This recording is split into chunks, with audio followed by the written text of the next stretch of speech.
aha turahingura amavuta avuye mu giterwa ca Patchouli niyo yaya, tugahingura amavuta avuye mu giterwa c'umukaratusi naya, tugahingura amavuta avuye mu mucayicayi niyo yaya, tugahingura muri ayo mukaratusi turagenda turaba ubwoko butandukanye bw'imikaratusi, tukagenda turaba n'amavuta avamwo.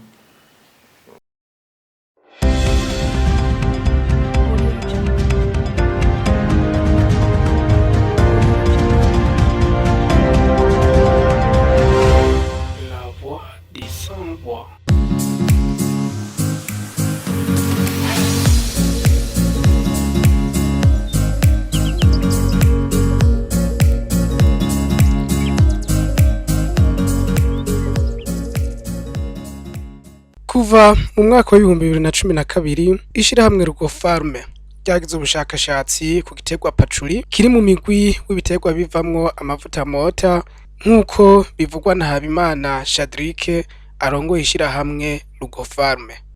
Igiterwa Patchouli no gishira mu mugwi w'ibiterwa bivamwo amavuta bita huile essentielle, no kuvuga amavuta amota. Siguye gatoya, murabona aha mwishamba canke aho hose duca mu mashamba canke mu mirima y'abantu hariho ibiterwa bifise akamoto vyisangije, kashobora kuba akamoto keza kubera karyoheye izuba canke akamoto kamota nabi. Burya rero ko kamoto kava mu mavuta aba mu ico giterwa. Nagakiza Nazer umuyobozi ajeje gukurikirana ico giterwa mu ntara ya Cibitoke ntiyagiye kure y'ivyo. Kubatazi igiterwa ca Patchouli ni igiterwa kirimwa musi bitoki.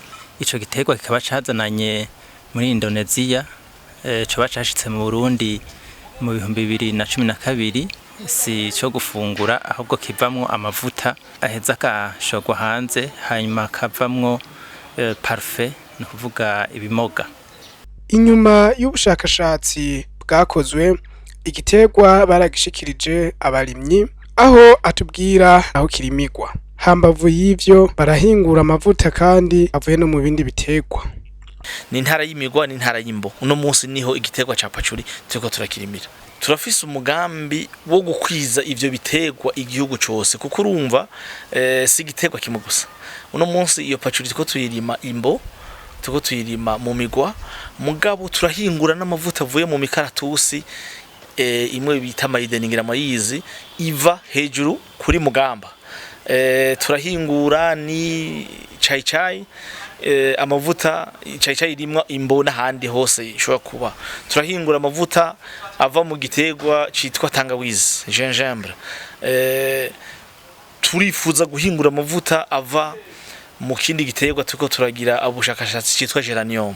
Ico wonye kirarimwa mu bihugu bibanye, mugabo kikaba kiba ahantu hakirurutse gatoya, gikunda kubana n'ikawane nk'akarorero. Urumva nko mu ntara ziwacu twovuga ati mu misi iza tuzogerageza ibiterwa mu ntara zo mu Buyenzi, zo mu Kirimiro, no muri Buragani. Ntamagiro Gabriel asanzwe ari umufundi w'indimo muri RUGOFARM mu gisata c'igiterwa ca Patchouli, aratwiganira uko kirimwa naho kirimwa. Iki giterwa ahantu hacu haratandukanye.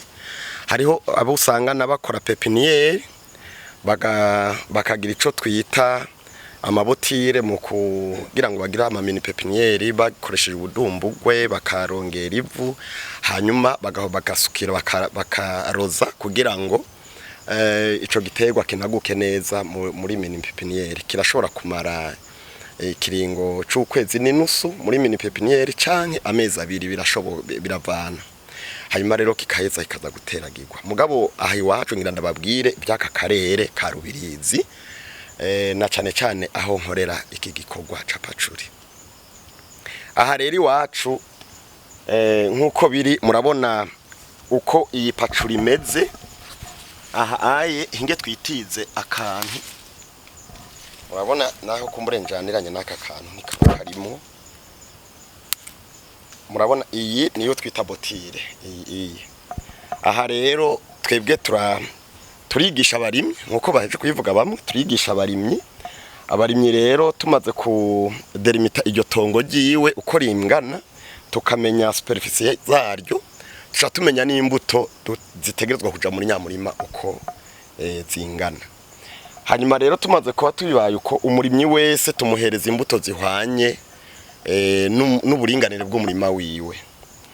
Hama rero dusaba ko bazitera ku mustari no kuvuga ku murongo bakoresheje umugozi canke ari umuntu azi kugorora neza mugabo tukamweza n'urugero akorerako.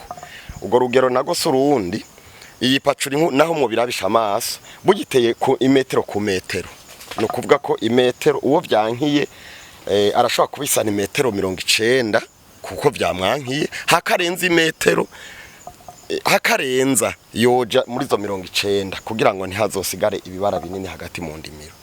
Hanyuma rero acaca ibango nkuko bigenda aca ibango riri hagati ya santimetero 15 kururuka. Kumbe iryo bango naryo ntiturinda kugira surface yaryo mugabo turaba ijya profondeur kuja hasi ni 15 cm kururuka kugira ngo uru rugingo mubona urugwa mbere n'uru rugira kabiri nibwo rushobora kuja hasi iyo ari karateragira uru nibwo ruzozana imizi niho rushobora kunagira. Iyi ngingo niyi kukakagwa baragatwe ntitugaharura cyane ni ngingo niyo ishobora kuvamo ya miribo yo kugira ngo runaguke. Rushobora ro kumara kuva umunsi turuteragiriye ko ruramara indwi nuko turaruteragira tugaca dupfuka. Uko dupfutse rero ca dusukira amazi muko tuba tutazi ikirere uko cifashe kugira tururinde ntiruze ruhava uhura n'ingorane. Hanyuma rero mu minsi 4 turapfukura urusangana rumeze ukunyene uko wakarushizeyo ntago ruhungabana kumbure ngo gumye canke gwagize ikindi kibazo warusukiye mu gutera ukanurenza ko ikibabi canke yagahunda uko gafukuku umaze gutera umba warushinze ugacurenza ko uko urasukira amazi ngaha ucagwigumira uko nyene mu minsi rero urapfukura kugira ngo rushobore guhema neza kandi ruronke ka gaco kinze kizuba. Ubwo nyene usangana akagatwe kaduze kameze kugahagaze ivyo yabikwiye. Mu ndwi rero iyo ndwi iheze ku ndwi gira kabiri haca bikintu ku murimyi na twese nk'abafundi b'indimu duca dusirikira kuraba babandi bose twahaye imbuto mu ndimiro zabo kugira ngo turabe dufashanye kuraba izapfuye ko birashika ko zose zitanagukira rimwe ngo zishobore guhagurukira rimwe. Iyo lisansuma rero ikiba kuko umurimyi wese tuatuzi ngo tumuhaye imbuto zinganuku n'uburinganire bw'umurimo wunganuku rero turasuzuma tukaraba izapfuye kugira ngo duheze tukongere tukora ikindi gikorwa gikurikira cyo kubibura. Gabriel ati ntituyitera ahantu hahanamye kiretse habaye hari bitoke. Ntabwo tuyitera ku musozi nkari hahanamye naho bahanamye ukaka barimo ibitoke birashoboka ariko ikintu ca mbere na mbere nuko aho hantu tugomba kuraba ko hari agapfuko aho gapfuko nako kibitoke kuko umwavu wa mbere naya ni ibintu nze bashungururiramo ibimona basasira ibyo bicu ku mwavu ibyo bihunda byose nigihe bariko barakora netwaje kuri iki gitoki cyabo urabona ingene bagongora ibi bakakura baca barambika umunyene ivyo ro biboreramwo bigacika intabire bigaca bigenda neza. Nahimana Suzana wo ku mutumba Rubirizi komine Mugina ati nijukiye kurima Patchouli ku kirampa umwimbu ushemeye bikanyorohera guhemba abakozi no mu bindi vyose nsanzwe nkora. Iki giterwa twakizaniwe n'umugoronome wacu ava mu Rugombo Daniel no yakituzaniye rero turagitera dutera duku bwa mbere tubona ico tuduhaye tuduha umwimbu muke hanyuma rero duca turibwiriza turavuga ati reka dutere hanini kugira ngo tuze turonke umwimbu kwiye. Rya rero aha nta kindi gikorwa dukora nk'uburyo sindatera ibiharage kugira ngo ntere ibiharage nabanje gutera Patchouli. Uburo mu bitangura niho ntangura gutera ibiharage kubera ko yimfitiye akamaro gusumba ibiharage ntera bike byo kurya mugabi nayo irampa umwimbu mbona ushemeye irampembera abakozi yego cyane tugava iterambere turahemba abakozi kandi turarimisha mu yindi mirima nk'igitungwa turakigaburira kandi umwana arahari yiga turamwigisha byavuye muri Patchouli. Ariko rero ati iki giterwa kidutwara amahera menshi y'abakozi bahakora, ati twasaba ko RUGOFARM yotwongeza kuri ico giterwa. Iki giterwa Patchouli murabona uko hangana burya haratugora, dutanga amahera menshi y'abakozi bahakora. Twabanza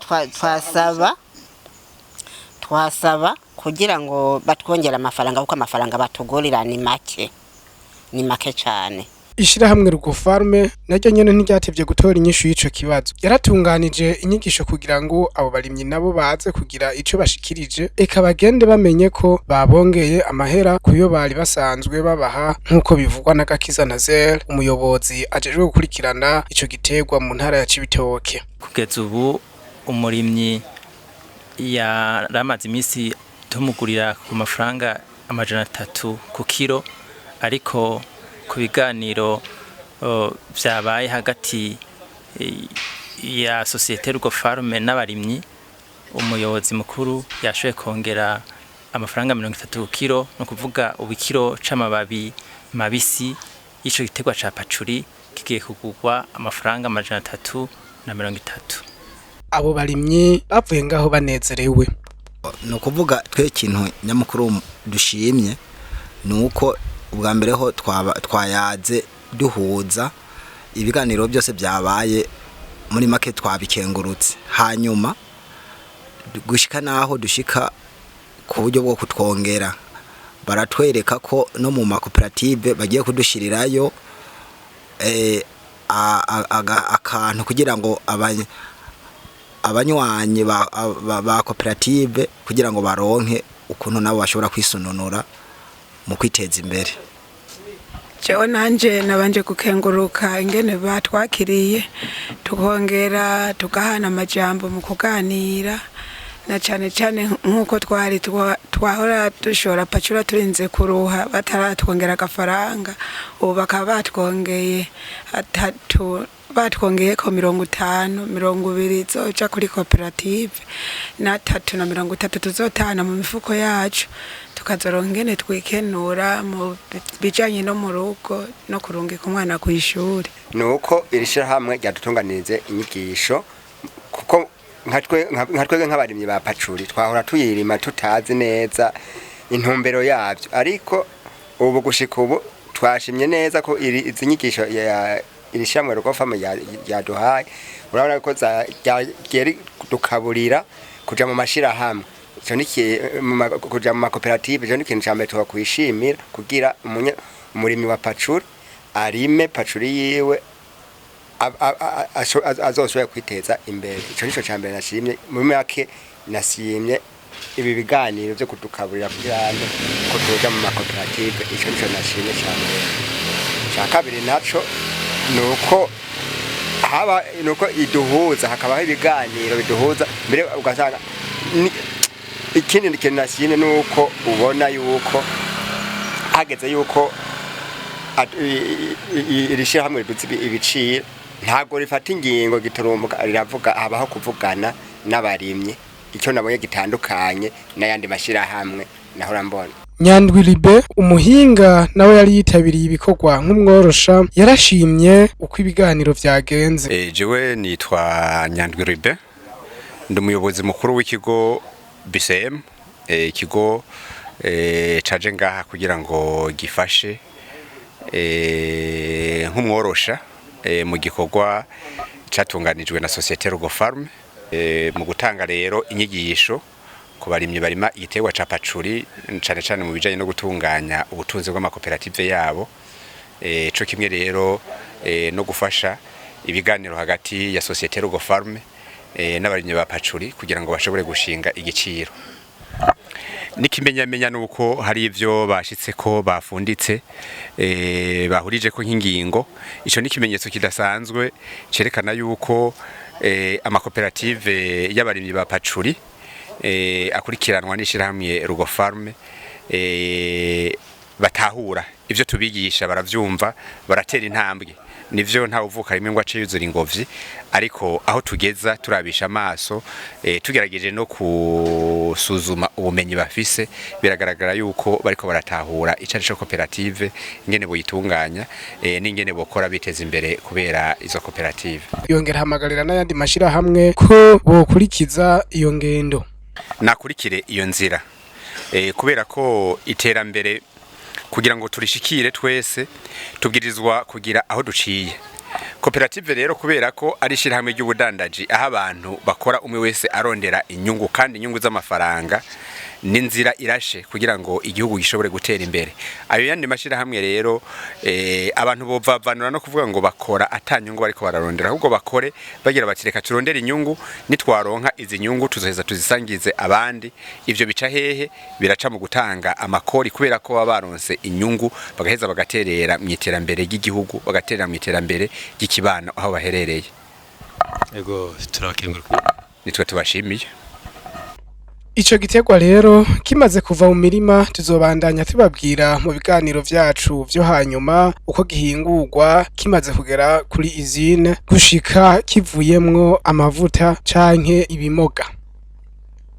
Bandanye mudukurikira mukora subscribe, j'aime na partage kugira ibiganiro vyacu bishike kure hashoboka. Emmanuel Nijimbere niwe mwari kumwe na Gahwane.